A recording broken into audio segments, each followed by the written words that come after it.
Estás escuchando El Despertar, un podcast dedicado al estudio de la Biblia y enseñanzas para las mujeres y su diario vivir. Muy buenos días, chicas, espero que se encuentren bien. El día de ayer no pude enviarles el audio de los estudios, me encontraba viajando de vuelta a casa. Ya estamos bien, gracias a Dios hemos llegado con bien. Y bueno, en este día queremos iniciar con el capítulo 2 del libro de Mateo. Vamos a estar leyendo la versión Reina Valera 1960 y vamos a estar leyendo los versículos del 1 al 11. Y dice así: Cuando Jesús nació en Belén de Judea, en días del rey Herodes, vinieron del oriente a Jerusalén unos magos, diciendo: ¿Dónde está el rey de los judíos que ha nacido? Porque su estrella hemos visto en el oriente y venimos a adorarle. Oyendo esto, el rey Herodes se turbó, y toda Jerusalén con él. Y convocados todos los principales sacerdotes y los escribas del pueblo, les preguntó: ¿dónde había de nacer el Cristo? Ellos le dijeron: en Belén de Judea, porque así está escrito por el profeta. Y tú, Belén de la tierra de Judea, ¿no eres la más pequeña entre los príncipes de Judá? Porque de ti saldrá un guiador que apacentará a mi pueblo Israel. Entonces Herodes, llamando en secreto a los magos, indagó de ellos diligentemente en tiempo de la aparición de la estrella, y enviándolos a Belén dijo: id allá y averiguad con diligencia acerca del niño, y cuando lo halléis, hacedmelo saber, para que yo también vaya y la adore. Ellos, habiendo oído al rey, se fueron. Y he aquí la estrella que habían visto en el oriente iba delante de ellos, hasta que llegando se detuvo sobre donde estaba el niño. Y al ver la estrella se regocijaron con un gran gozo. Y al entrar en la casa vieron al niño con su madre María, y postrándose lo adoraron. Y abriendo sus tesoros le ofrecieron presentes, oro, incienso y mirra. Pero siendo avisados por revelación en sueños que no volviesen a Herodes, regresaron a su tierra por otro camino. Muy bien. El tema de hoy es la visita de los sabios después del nacimiento del Señor Jesús, la huida de Egipto y el regreso a Nazaret. Muy bien, cumpliendo la profecía. Vamos a escuchar claramente en este capítulo 2, donde los magos decían que habían llegado allí por la profecía que había sobre él. Aquí tenemos una relación histórica de los acontecimientos que tuvieron lugar, aunque se incluye igualmente la exposición de una verdad que no debemos pasar por alto. Hemos dicho anteriormente que cada uno de los evangelios fue redactado para satisfacer las necesidades de un grupo específico de personas, ¿verdad?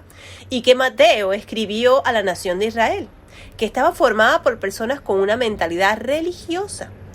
En este pasaje vamos a encontrarnos el cumplimiento de 4 profecías, y creo que este es precisamente el propósito de este capítulo: mostrar cómo se cumplieron estas profecías del Antiguo Testamento en el nacimiento de Jesús. Seguramente, en los tiempos de Cristo, muchos sinceros estudiantes de las Sagradas Escrituras que se preguntaban cómo podría cumplirse dichas profecías. Tal cumplimiento parecía difícil, sino que imposible. Vamos a ordenarlas en una lista, después veremos cómo se cumplieron en los días del nacimiento de Cristo. Tenía que nacer en Belén, de acuerdo a Miqueas 5:2. Tenía que ser llamado a salir de Egipto, según Oseas 11:1. Tenía que haber un gran llanto en Rama, como se predicó en Jeremías 31:15. Tenías que ser llamado Nazareno, según la profecía de Isaías 11:1. Ya que el Cristo naciera en Belén, ¿por qué motivo tendría que haber llanto en Ramá, que estaba situada aproximadamente tan al norte de Jerusalén como Belén lo estaba hacia el sur? Él sería llamado Nazareno, aunque habría de nacer en Belén y luego tendría que salir de Egipto. Y surge la pregunta: ¿cómo podrían cumplirse todas estas profecías en un niño recién nacido? Bueno, pues Mateo nos demuestra cuán literalmente, con qué exactitud y facilidad de cumplimiento están estas predicciones, sin forzar para nada la profecía ni la historia. Todo sucedió tal como Dios había anunciado que se llevaría a cabo. Cuando en la actualidad observamos ciertas profecías relacionadas con la segunda venida de Cristo, puede que nos resulte difícil correlacionarlas y ver cómo podría llegar a cumplirse. En mi opinión, nos estamos acercando en los tiempos de su cumplimiento. Entonces, descubriremos que su cumplimiento tendrá lugar de una manera normal y natural. Desde nuestra perspectiva humana, todo parece un rompecabezas. Pero cuando lleguemos a la presencia de Dios y todo lo profetizado se ha cumplido, nos resultará tan natural como el cumplimiento de las profecías sobre la primera venida de Cristo. Chicas, si se cumplieron estas profecías en el pasado, ¿no te pone a pensar que las mismas profecías que están para su segunda venida se cumplirán? Pues yo digo sí y amén a eso. Cada pieza pequeña del rompecabezas encajará en su debido lugar. Y en aquel día nos preguntaremos cómo no nos dimos cuenta antes desde un principio. Muy bien, vamos a ver el siguiente relato, ¿no? La visita de los sabios. Después de nacer Jesús en Belén de Judea, en tiempos del rey Herodes, de aquí unos magos del oriente llegaron a Jerusalén diciendo: en este relato histórico de la llegada de los magos, observamos que vinieron en los días del rey Herodes, quien no toleraba que le hicieran la competencia. Así que la presencia en Jerusalén de aquellos sabios expertos en astronomía le creó un sentimiento de alarma. Dice el texto que unos magos de Oriente llegaron a Jerusalén. Alguien podrá preguntar, ¿pero no eran 3? Me parece que muchos han aprendido ciertos detalles de las postales de Navidad más que de la Biblia. Observamos que en primer lugar, que la narración en ningún momento afirma que eran 3 magos. Yo me permito dudar que 3 magos hayan podido inquietar a Herodes. No creo que 3 nada más, porque que vengan 3 pelagatos de la nada a nadie lo inquietan. O crear una conmoción en Jerusalén. Un mayor número de ellos sí lo hubiese logrado. Estos sabios vinieron evidentemente de diferentes regiones. Habían estado estudiando las estrellas y cuando una nueva estrella hizo su aparición, unieron sus esfuerzos y emprendieron el largo viaje a Jerusalén. No hay forma de saber cuántos eran, pero estoy casi segura de que eran más de 3. En cualquier caso, los sabios llegaron diciendo cómo nos cuenta el versículo 2. ¿Dónde está el rey de los judíos que ha nacido? Porque vimos su estrella en el oriente y hemos venido a adorarle. El hecho de que vinieran buscando un rey fue lo que perturbó al rey Herodes. Los sabios estaban en el este, vieron la estrella en el oeste y lo siguieron. Y esto los llevó hasta donde estaba Herodes. Todo lo que sé al respecto es que en aquella región del este la gente tenía la profecía dada por el anciano Balaam, referente a la nación de Israel, registrada en el libro de Números 24:17, y que decía lo siguiente: lo veo, pero ahora lo contemplo, pero no cerca. Una estrella saldrá de Jacob y un cetro se levantará en Israel y aplastará la frente de Moab y derrumbará a todos los hijos de Set. Observamos que la profecía dice que una estrella saldrá de Jacob, es decir, de la nación de Israel, en la que también se levantará un cetro. La estrella en el cetro van juntos y este es el único lugar en el que son mencionados juntos en la profecía del Antiguo Testamento. Y así fue que los sabios del Oriente, como tenían esa profecía, vinieron desde el misterioso Oriente a buscar a ese rey. Esto causó una perturbación en la ciudad de Jerusalén y en el anciano rey de Herodes, que lo vemos en el versículo 3. Cuando oyó Herodes, se turbó y todo Jerusalén con él. Podemos imaginarnos los sabios convergidos en la ciudad. Yo imagino ese montón de gente llegando allí. El rey Herodes el Grande, hombre muy supersticioso, que lógicamente quiso estar bien enterado del asunto, recomendó aplicar todos los conocimientos de la familia de Herodes con un buen diccionario bíblico para conocer hasta dónde llegaba su maldad y la pervención de aquella familia. Herodes el Grande, haciendo honor a su nombre, era el más malvado de todos. Provenía de Idumea, que era el nombre griego de Edom, y había comprado su posición política al gobierno romano. Nunca había pretendido a Israel y estaba realmente ansioso por localizar a ese rey que parecía ser un rival para su trono. En el versículo 4 y 6 dice: entonces reunidos a todos los príncipes, sacerdotes y escribas del pueblo, indagó de aquellos dónde había de nacer el Cristo. Y ellos le dijeron: en Belén de Judá, porque así está escrito por el profeta. Y tú, Belén, tierra de Judá, de ningún modo eres la más pequeña entre los príncipes de Judá, porque de ti saldrá un gobernante que pastoreará a mi pueblo Israel. Aquí vemos que el rey reunió a todos aquellos que tenían acceso a las Sagradas Escrituras y conocimientos sobre las mismas, para que investigasen sobre el lugar donde había de nacer el Mesías. Y lo realmente sorprendente fue que ellos pudieron responder a su pregunta. Ni siquiera tuvieron que buscar las profecías. ¿No les parece tan interesante que ellos, sabiéndolo, pues solamente dijeron: mira, en tal profecía? Ni siquiera tuvieron que buscar las escrituras. Ya conocían el pasaje bíblico de memoria sobre la profecía de Miqueas 5:2. Como sabían todo lo relacionado, lo de la venida del Mesías, lo citaron de memoria. El problema consistía en que sus conocimientos eran más académicos que vitales. Para aquellos sacerdotes y escribas, aquellos datos eran realmente insignificantes o algo de nivel personal. Es mi propia opinión, ojo, ¿eh?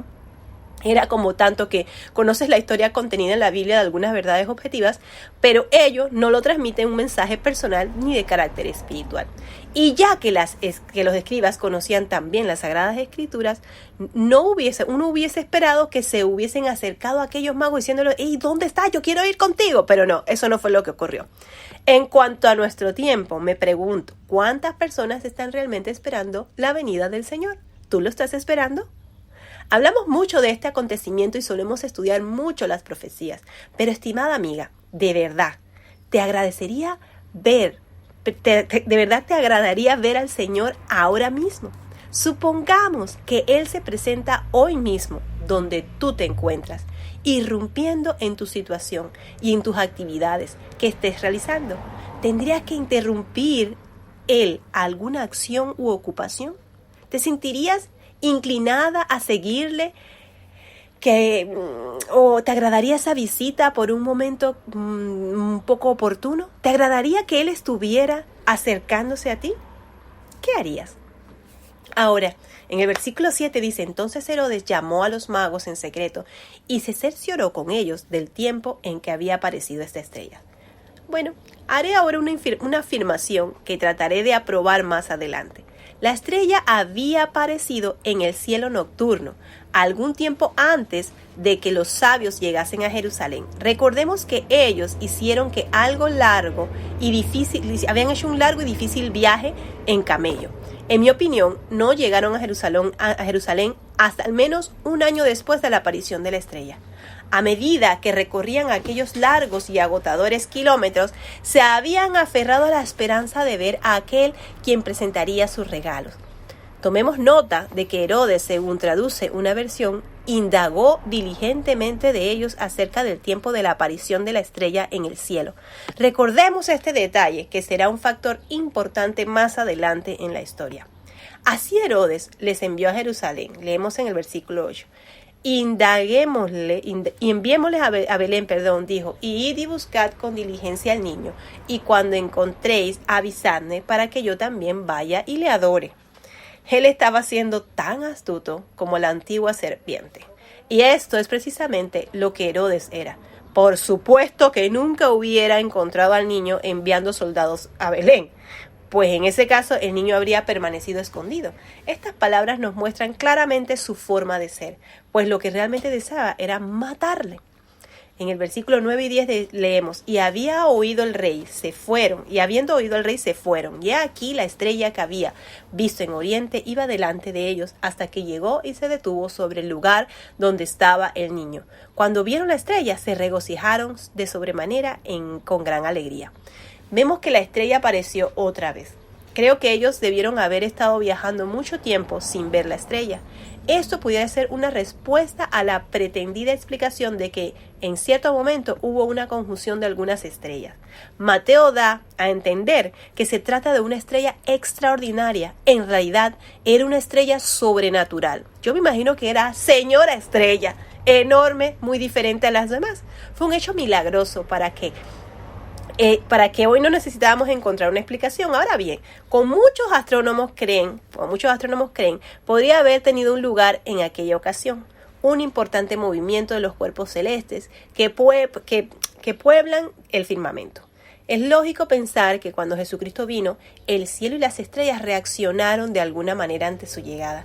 Puede que haya ocurrido así, pero en cualquier caso, los sabios vieron una estrella sobrenatural. Y el último versículo que hemos estado estudiando, el 11, dice: y entraron a la casa y vieron al niño con su madre María, y postrándose le adoraron al niño. Y abriendo sus tesoros le presentaron obsequios de oro, incienso y mirra. Creo que por esto es que las personas creen que eran 3 magos, porque hay 3 regalos, pero tampoco nos dice qué cantidad era, porque podría haber sido 10 entregaron oro, 10, 5 incienso, no sé. Algo así pienso yo. Cuando aquellos viajeros llegaron, Jesús no se encontraba en un establo situado detrás. No se encontraba en un establo situado detrás de una posada. La influencia y el movimiento de personas en la ciudad de Belén había ya cesado. Todos habían regresado a sus lugares de residencia porque la inscripción en el censo había concluido. Pero aquel niño era un recién nacido y sus padres no podían trasladarse a ninguna parte hasta pasar un tiempo prudencial. Al haber realizado un viaje, podían haber puesto en peligro su vida. Así que la familia se había quedado en Belén, instalándose en una casa. Perdonen por romperles la burbujita, pero no estaba en un establo. Ya todo eso había pasado. Obviamente, en el tiempo se han quedado estos belenes que hacen y pues ponen a Jesús en un establo. Y ya para aquella época se había ido todo este follón que había de gente y ya él estaba en una casa donde le encontraron los magos del oriente. Aquí nuevamente el texto bíblico corrige la conocida imagen de la postal de David, que presenta a los viajeros de oriente llegando a un establo. Observamos que cuando ellos vieron al niño con María su madre, se postraron y le adoraron. Si hubo un momento en que María pudo haber sido adorada, fue aquel. Pero los magos no la adoraron a ella, sino a Jesús. Y le presentaron sus valiosos regalos, oro, incienso y mirra. Finalmente, diré que resulta interesante estudiar los hechos relacionados con la segunda venida, tal como nos la relata el profeta Isaías en su libro 66. Dice así: una multitud de camellos te cubrirá, camellos jóvenes de Medián y de Efa. Todos ellos vendrán de Saba, traerán oro e incienso y traerán buenas nuevas de las alabanzas del Señor. ¿Cuál de aquellos valiosos regalos será omitido en su segunda venida? La mirra en aquel día no le traerían mirra porque esta nos recuerda su muerte, ¿verdad? Cuando Él venga por segunda vez a esta tierra, no veremos ningún detalle que nos hable de su muerte. Al observar la última escena de su nacimiento en el versículo 11 de este capítulo 2, que hoy hemos considerado, cuando los magos adoraron a Jesús, le presentaron sus regalos. El oro nos recuerda su nacimiento, porque Él nació siendo rey. El incienso nos señala la fragancia de su vida. La mirra nos habla de su muerte. Este es el significado de aquellos regalos que le fueron ofrecidos en su primera venida en la tierra. Pero en su segunda venida no se le entregará mirra. La próxima vez que Él venga no será para morir sobre una cruz por los pecados del mundo. Él llegará como el Rey de Reyes y Señor de Señores.